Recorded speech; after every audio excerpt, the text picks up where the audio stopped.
Hello, welcome back to Seltzertronics. It's been a minute. Well, I've got a couple of kids now, which explains my absence. And it also explains, well, my renewed enthusiasm for headphones. And it's a good thing because I have these brand new ZMF Calderas on loan from ZMF, and I'm going to talk about them today.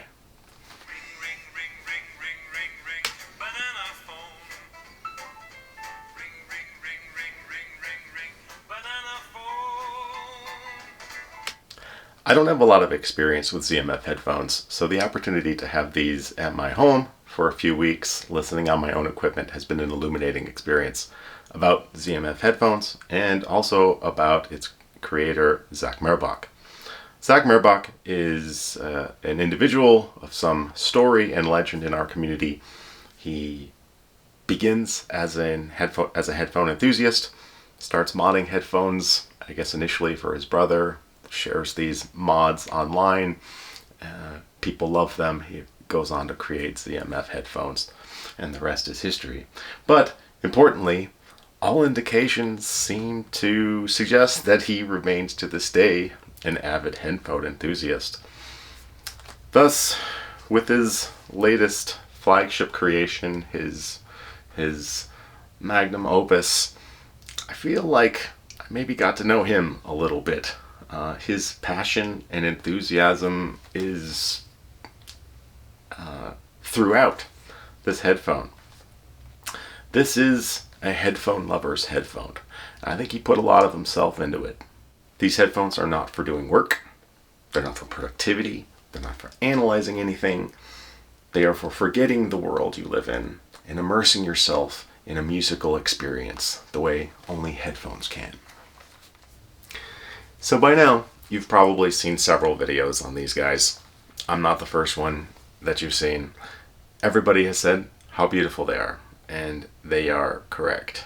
They are absolutely stunning, especially here in this red heartwood. But what impressed me were the less obvious features, the sorts of things that only somebody who loved headphones would think about, like this full, almost 360-degree turning ability of the cups, of these finely adjustable but also kind of strong and firmly gripping sizing posts, allowing you to find a perfect fit and leave it there. This contoured headband. Now watch, I have a great head for demonstrating contours. This inner strap here is loaded against a little extra cushioning on the outer strap, giving it a little bit of contour that distributes the weight perfectly over the head. Now, if we've ever used, let's say like LCD3s, which are about on par with the ZMF Caldera in terms of weight, about 500 grams. The LCD3 feels like a half a kilogram on your head, pushing down. They say you can't wear an LCD3 if you skip neck day, right? These, despite being approximately the same mass, you don't feel it, right? Because of the design. They're grippy. You can grab them, grab a hold. They're easy to hold, unlike, say, a Sennheiser HD800S, which doesn't matter how you touch it, it never feels right. Right? It always feels like your fingers are poking at things that they shouldn't be poked at. You don't get a good grip and you're afraid you're going to drop it. It never feels right, no matter how you're touching it. But this, you just grab, you put it on your head. It feels great. Feels great. Confident in the hand. I don't mind picking them up, donning and doffing them at all. It's kind of a weird thing to think about, but for somebody who loves headphones, you don and doff headphones all the time, and every single time, at least for me, with my HD800S, there's always this little anxiety, like I'm doing something wrong. I'm going to drop it, or it's going to break. I don't know. I don't like it. With these, just heaven. These are a headphone lover's headphone because of all the swag you get with it. It comes with these. These are little, I guess, extra baffles, right, that you can put inside of the headphone.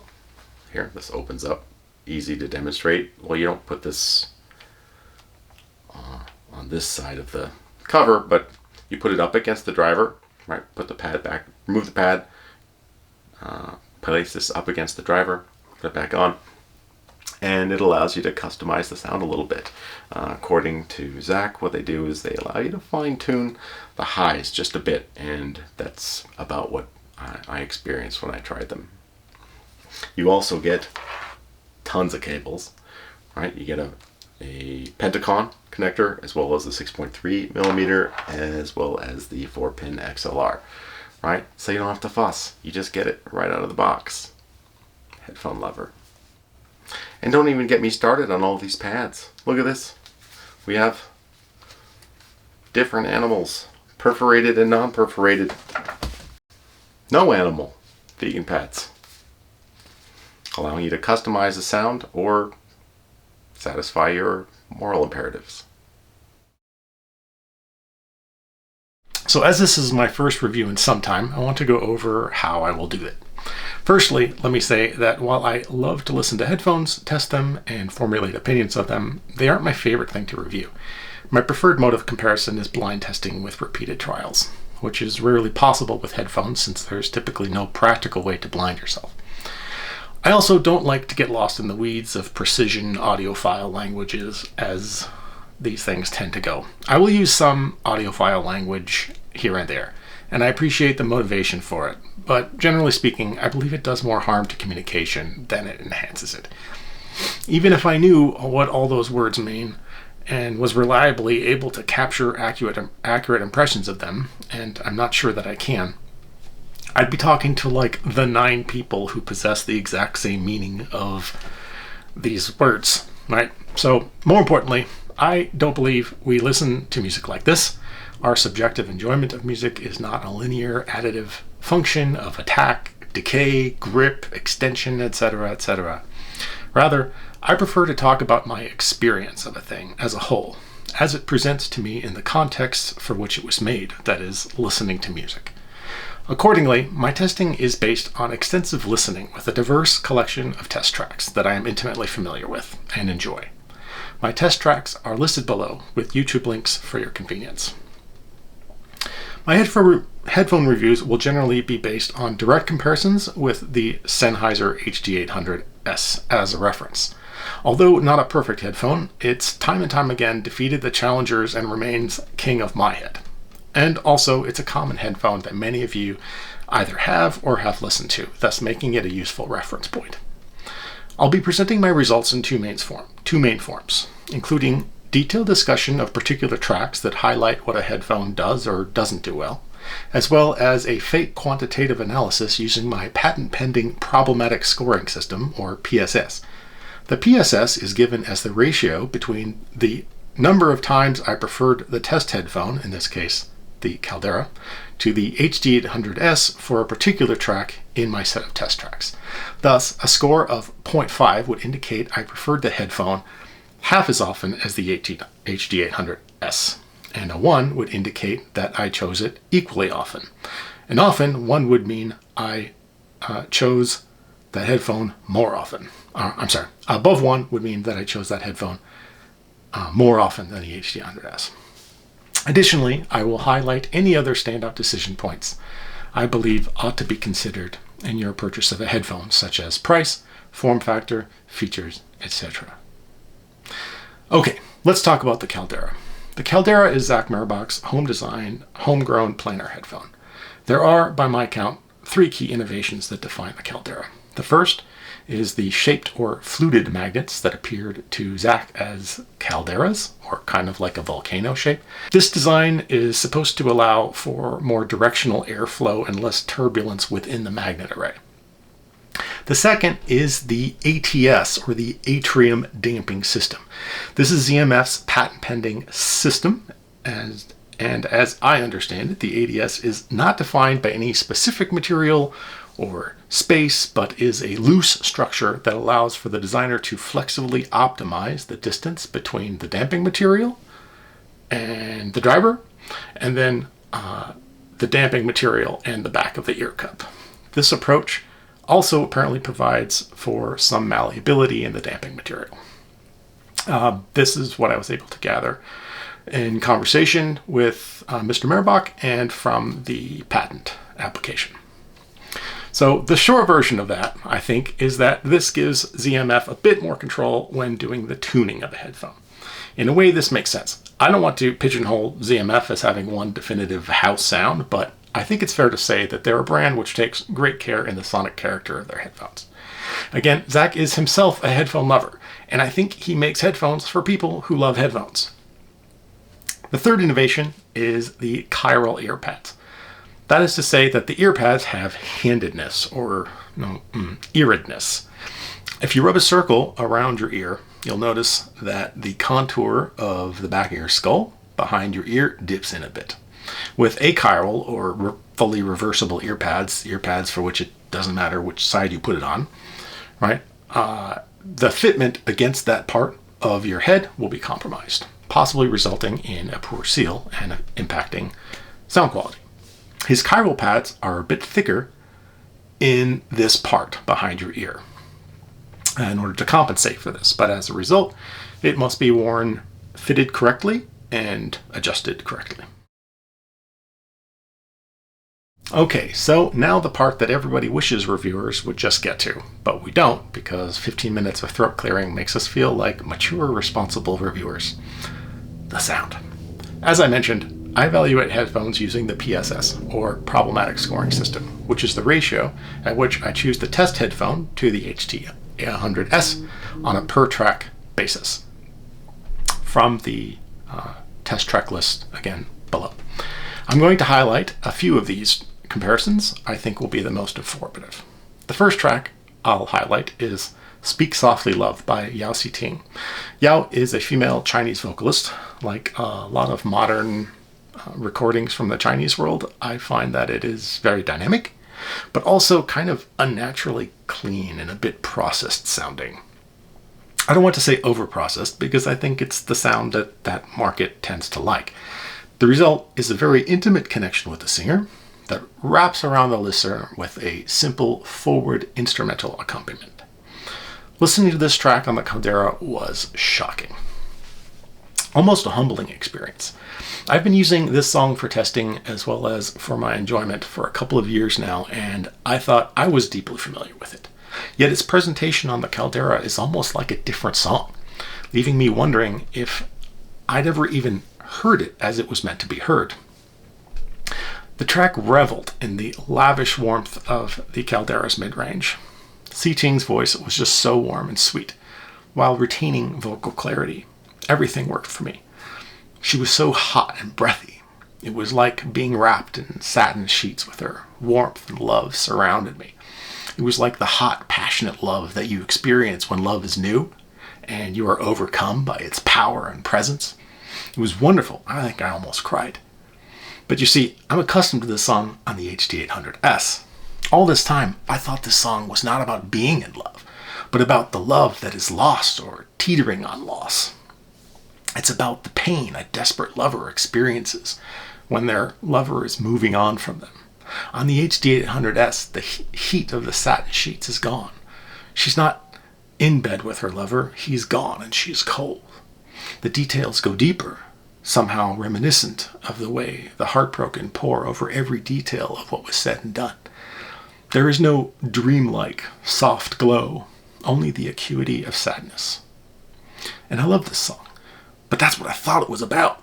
It was beautiful to me, but in such a different way. I don't know which version of this song is the way she wanted it to sound, but I love them both. For this reason, I nearly called this one a draw, but in the end, I found myself longing to hear her on the Caldera. So, point Caldera. Next up is an obscure little favorite of mine, The Best Is Yet to Come by Japanese songwriter and composer Rika Muranaka. I've been listening to this song since it first blew my mind during the ending of Metal Gear Solid for the, oh dear God, PlayStation 1? God, I'm ancient. I've always found the way singer Aoife Nefari's luminous vocals poured those inscrutable Irish Gaelic lyrics over the cold, blustering instrumental landscape hauntingly beautiful. This is an otherworldly experience on the HD800S, really playing to its strength. The cool tone, immense soundstage, and exquisite spatial resolution transport me to a cold, snowy field under a moon that gives light but no warmth. The openness and air in the highs leave my brain wondering if the track's wind effects aren't really chilling my bones. I unconsciously wrap myself up harder in my listening blanket. Yes, I have a listening blanket. There are more instruments and voices here than I ever knew, each with its own place. Spectacular. Yet, on the Caldera, this track, again, seems like it might be a completely different song. Now, I don't want to say that the Caldera doesn't have air. It does, but it's not like the HD800S, right? And it's got the warmth in the mids, not the coolness.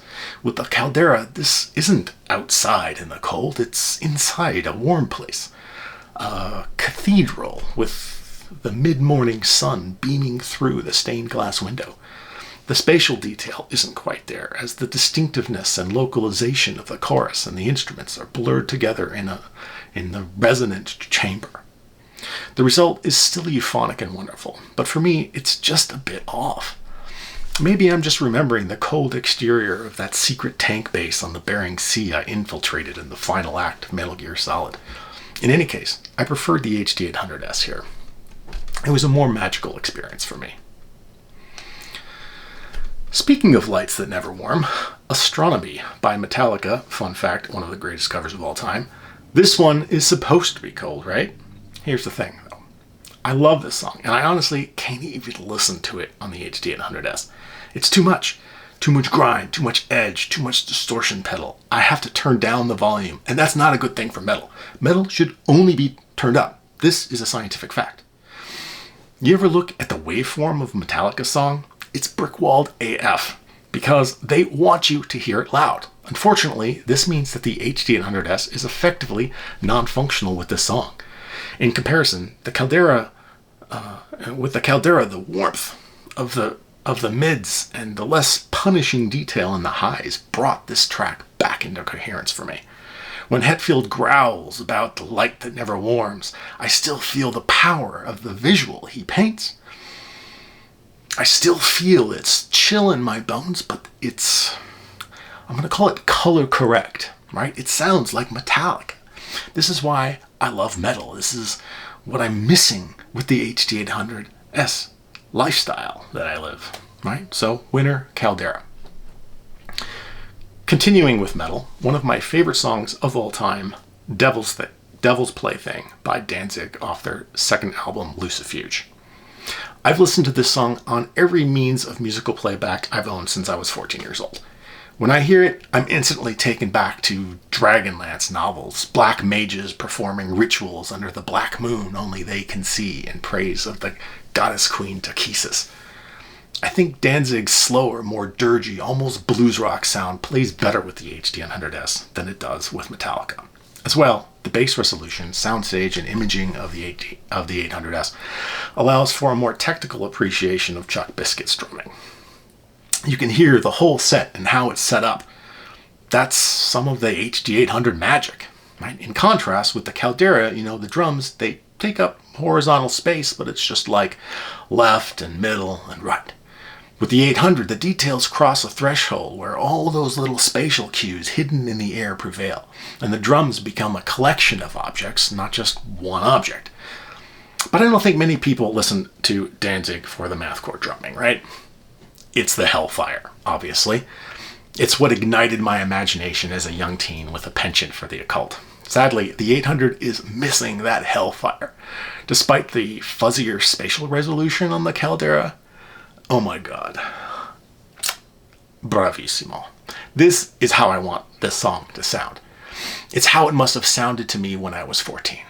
Danzig is supposed to be dark, but the darkness is illuminated by the flames of hell thrown off the roaring guitars. The flames glisten off Glenn's rippling, sweaty chest. It probably smells a bit like his singed chest hair.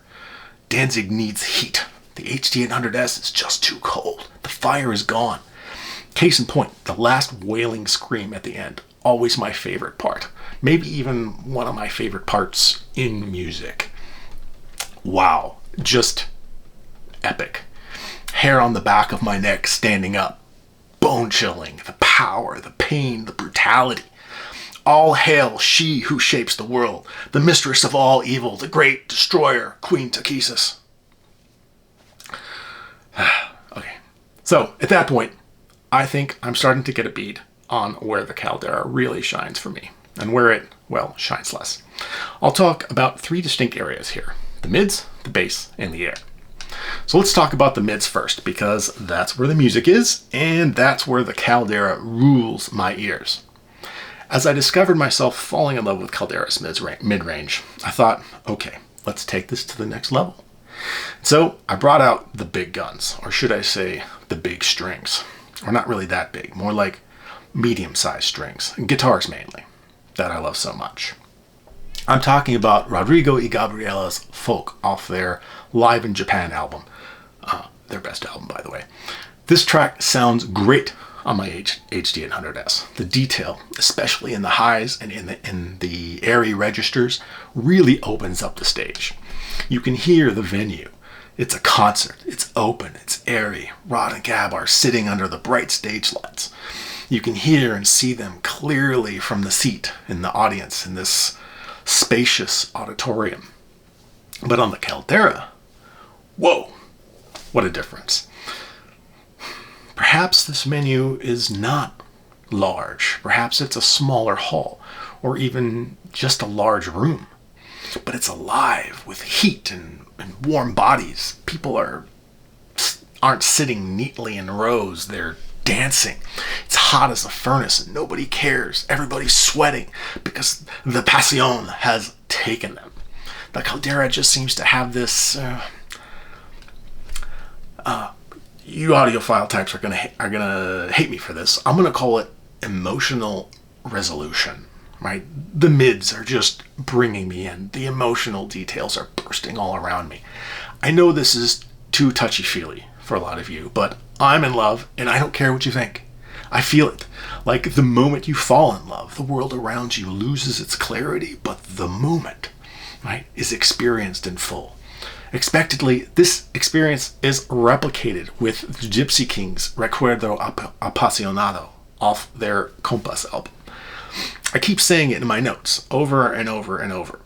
It's like a memory where the visual details are lost, but you can remember how you felt every second with perfect fidelity. That's what I mean by emotional resolution. Okay, so Rod and Gab, Gypsy Kings, this is the stuff I've been listening to for years. That's my favorite RNG song off my favorite RNG album, and my favorite Gypsy Kings song off my favorite Gypsy Kings album. How about a harder case? Kazumi Watanabe is one of Japan's great jazz guitarists. Jazz, depending on the flavor, is sometimes a bit challenging for me. It's sometimes hard for me to follow and appreciate. For me, it usually depends on something in the ensemble sounding particularly spectacular, captivating me in a way that I'm not accustomed to. Despite my considerable efforts to track down a 24-bit 96 kilohertz version of Watanabe's Jazz Impression album, externally upsampled with PGGB to 32-bit 768. How many G's did I say there? PGGB. Yeah, okay. Upsampled to 32-bit 768 kilohertz. I just can't seem to fall into this album with the HD800S. I just can't. I got the best, well, I guess at least in terms of numbers, the best version, upsampled to, like, you know, songs are like 2.5 gigabytes, right? From one song. Okay, anyways, upsampled to hell and back. I just can't seem to fall into this album with the HD800S. Characteristic of Japanese jazz, it is technically perfect, right? But donde está la pasión? When I dropped the Caldera on it, it completely opened up that guitar. This is what the HD800 haters out there are on about with the allegedly awful timbre. Yeah, in this case, they're correct. I think this case is where the timbre is awful is more narrow than they realize, but here the point is taken. On the HD800S, the speed and detail are there, but the life is gone from these strings. With the Caldera, they burst with vibrance, color, and emotional connection. This is how I think Watanabe wants you to hear his music. It's engaging, gripping, and appreciable even to a jazz novice such as myself. Alright, so acoustic and electric guitar are clearly in the Caldera's wheelhouse. Let's try something different. Chris Botti, trumpeter. His magnificent Sade cover, No Ordinary Love. Wonderful. It's one of my favorite songs. A trumpet actually has a similar frequency spectrum as a guitar, so this is kind of an interesting case. But it's obviously quite different in the timbre. Right?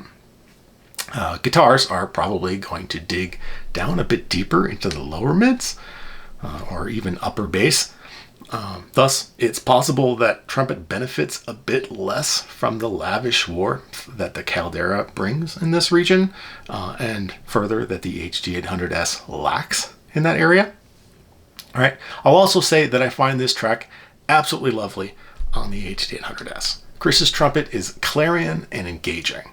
The 800 makes prodigious use of the space and air within this recording.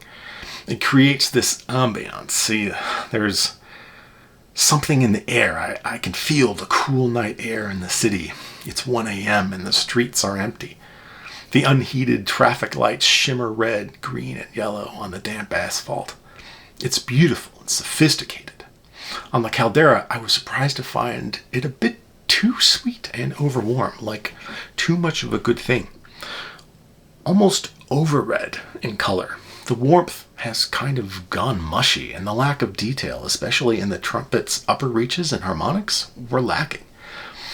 I also noticed something in the bass accompaniment, which I think is a double bass. I'm not going to say that the tone or timbre sounds off with the Caldera. It doesn't. It seems spot on, actually. But the detail isn't there. The HD800S isn't a bass cannon, but it has bass, and exceptionally clean and tight. Right? It resolves the detail that on most playback chains, frankly, just sounds like an amorphous what you like when like when a guy with like a trunk full of speakers pulls up next to you and it's just boom, boom.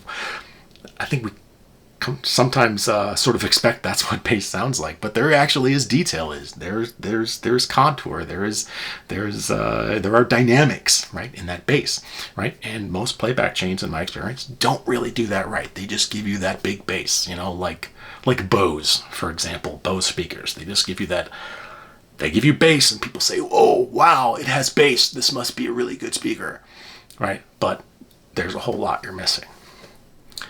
To investigate the matter further, I called up a couple of bassy tracks. The first track is an obscure little piece called Mackey's Phone Call off the Summer of '84 film score by Matos, the French electronica duo. This is a great track for testing bass control and dynamics.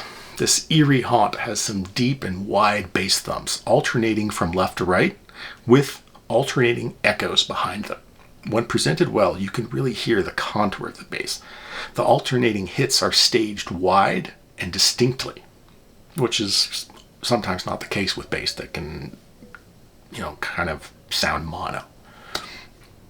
You can clearly hear the much lower level bass echoes, right? In addition to the primary thump, there's this echo effect, which you can hear clearly, even though at a much lower level. Further, all of those contours and that control is preserved in the echoes too, right? These, I believe, are what the community refers to as microdynamics. When rendered poorly, however, the bass thumps are bloaty, lacking control, contour, detail, and clear positionality. The staging is narrower. The echoes are difficult to discern or inaudible altogether. I don't want to say the Caldera performed poorly here. It really doesn't perform poorly anywhere. But in this arena, the HD800S shows you what a champion it is. With the Caldera, the bass hits were tonally spot on and pleasing in their force. Don't get me wrong. It's got some good bass. And the tone, again, just right. I like the bass levels of the Caldera. but they were a bit bloaty and lacking definition. They didn't stage quite right and just seemed to run out of energy. Winner, HD800S. Another track I used here, well, I shouldn't say track because it's the whole Nirvana MTV Unplugged album. I can never just listen to one track on that album. I can't. It can't be done. It's not possible. Scientific fact. It's so epically, historically, monumentally good from start to finish, especially with my DVD-A rip, containing all of the banter between the band members and between the band and the audience. It's just wonderful. I love this album. Anyway, okay, I digress. The ensemble has a lot going on. You not only have Kurt on guitar and Crystal on bass, but you also have a second guitar as well as a cello. And it's all pretty low-key on the lower end of the guitar spectrum. So with all of these medium-sized strings, I expected that I was about to have the greatest experience with this phenomenal album ever. And I had a very good one. The tone and timbre were indeed better on Caldera. And the male vocals, too, just radiated warmth. Jesus Doesn't Want Me for a Sunbeam was Jesus damned otherworldly. But, and this is a big but, I found myself having difficulty distinguishing all of those acoustic strings from each other. Collectively, they sounded fantastic, but they were all kind of a single mass of beautiful stringitude. The HD800S, on the other hand, has this incredible detail in the bass and lower mids that renders them distinctly. It has the air that really gets in there, shows you the space between the instruments, or even between the strings, even. Now, I can discern the multiple guitars, the bass guitar, and the cello, and the tone was still honestly pretty good here in this lower key. In the end, I call this a draw. This amazing album really comes through with both, but again, very different experiences. So this corresponds with my experience to Thomas Bangalter's orchestral ballet score Mythologies. Yes, one of the Daft Punk guys composed a ballet score that was performed by the Orchestre National Bordeaux-Aquitaine. Now, I know there is a raging debate on this. People have strong opinions, but I love the HD800S with classical.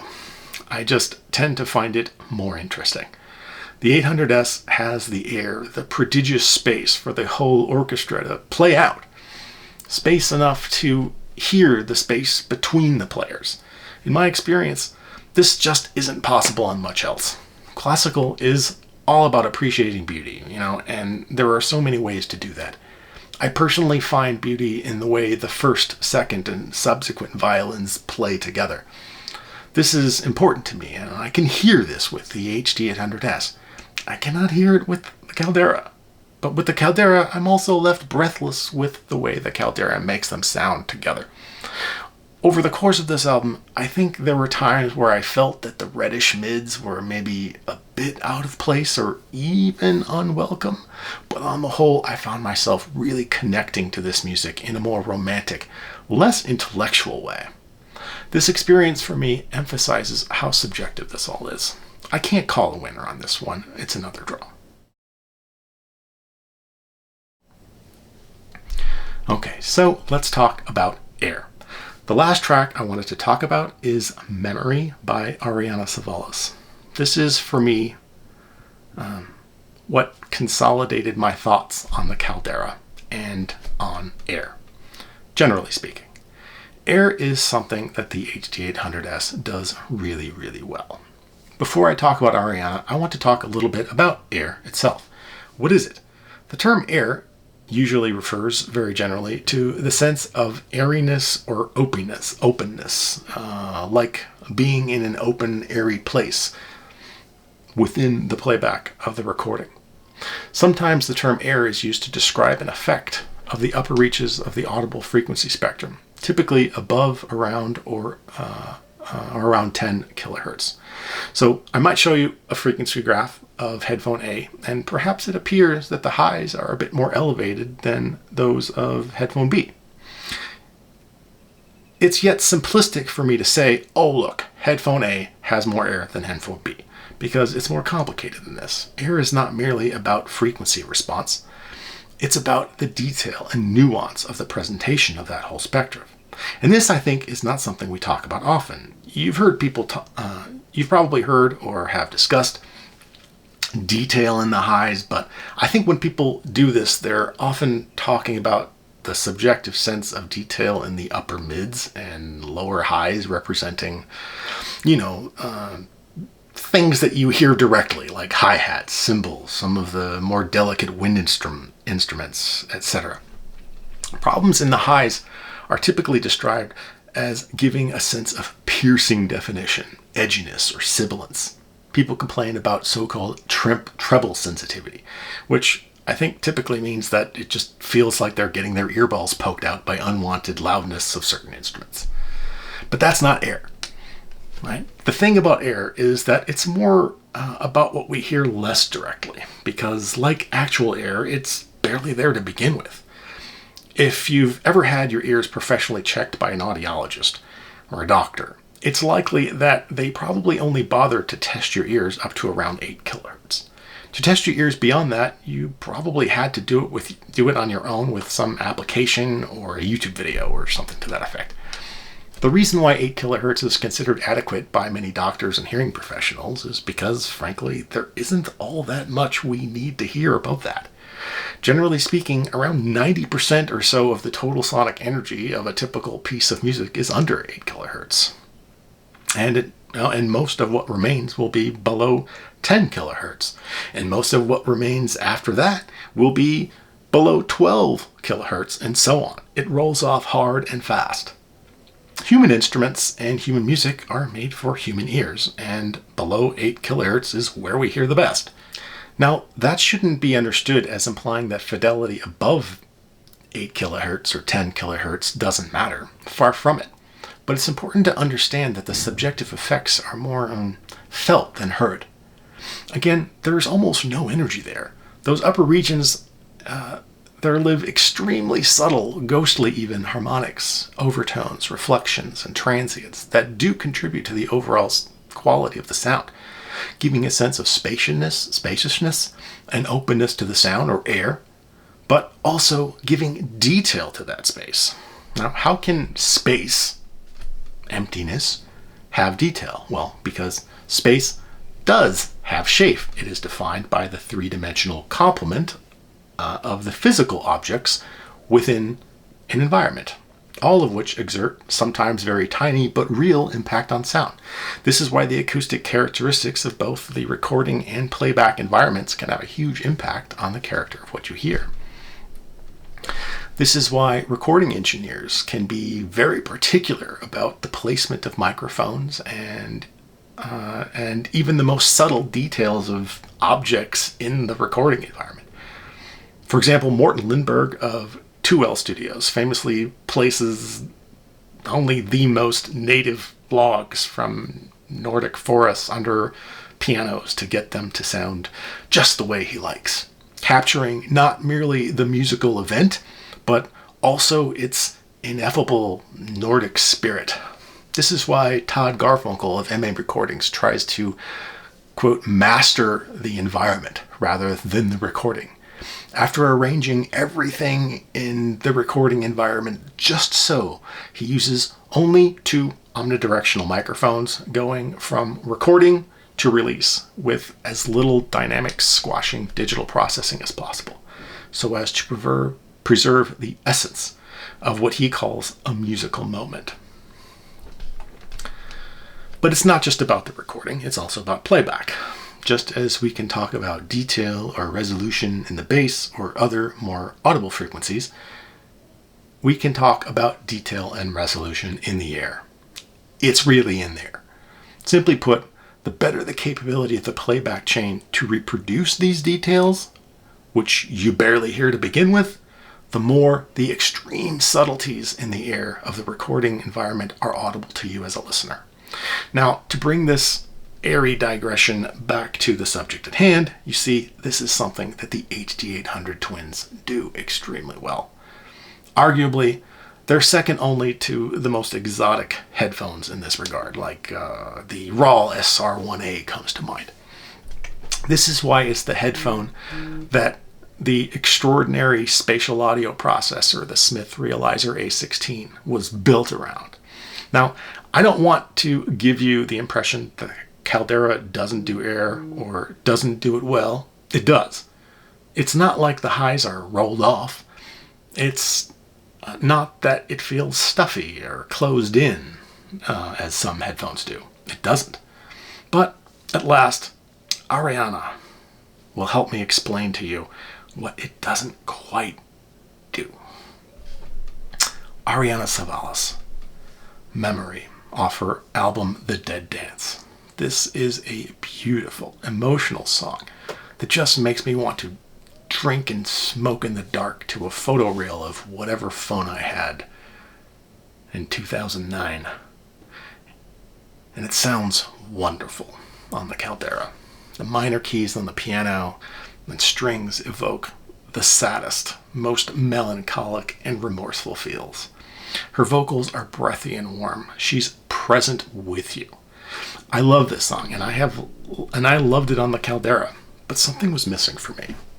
She was present before me. The presence frequencies in the upper mids are spot on, but the details in the air that really defined the space between her and I weren't. With the 800S, I not only hear her, but it feels like I can also hear the shape of her face. And for me, this is what makes this track so magical, so intimate. She's not just a floating, disembodied voice before me. She's there with me in the dark, or at least her memory is.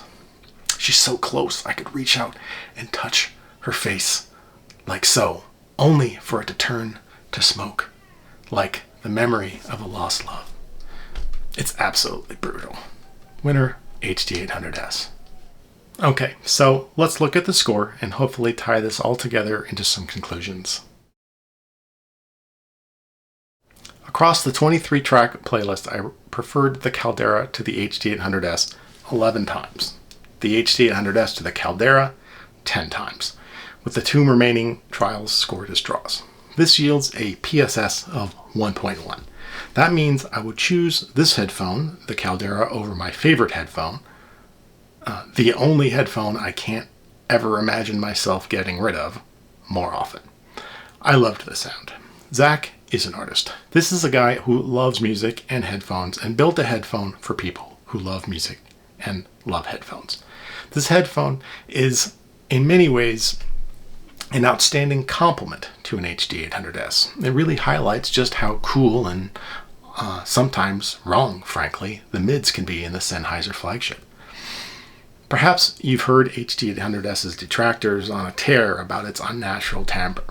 My opinion is that this issue is more localized in the lower and middle mids than general, but this is what they're talking about. With the HD800S, where the HD800S is cold and missing the vivaciousness of music, the Caldera excels. Would I buy them? Well, let me tell you that I've thought about keeping this.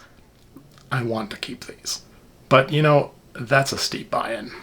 A $3,500 headphone here, a $3,000 headphone there. It's not long before that adds up to a lot of money. I'm kidding. I don't know about you, but I really can only afford to possibly have one headphone of that pedigree. Could it be this one? Well, I think before I go there, I need to hear its dynamic driver-based sibling, the Atrium. I'm smitten with Zach's art, with the ZMF sound, but I can't help but wonder if the dynamic drivers would give the Atrium a bit more of that technical prowess, especially the tightness and control in the bass, and the spatial resolution in the air that I love about the HD800S, all without compromising everything else that makes the Caldera so joyful and emotional to listen to. That emotional resolution that I talked about earlier. In conclusion, This was a headphone playing to be your forever headphone. And like all relationships, the pursuit of perfection can come at the price of missed opportunities for true love. True love accepts her for who she is, flaws and all. At this price, this is a real commitment for many of you. Could I be happy with this headphone for the rest of my audiophile life? Would the sudden appearance of a shiny new model undermine my contentment? I guess what I'm asking is, could I grow old with this headphone, enduring the hard times and celebrating the good? Well, it happens that I'm not really in a position to make that decision right now. But I think I will go there someday. The Caldera is on my short list. All right, well, I hope you enjoyed this review. And if I can get things organized better, maybe I can make another video again in the future. Bye-bye.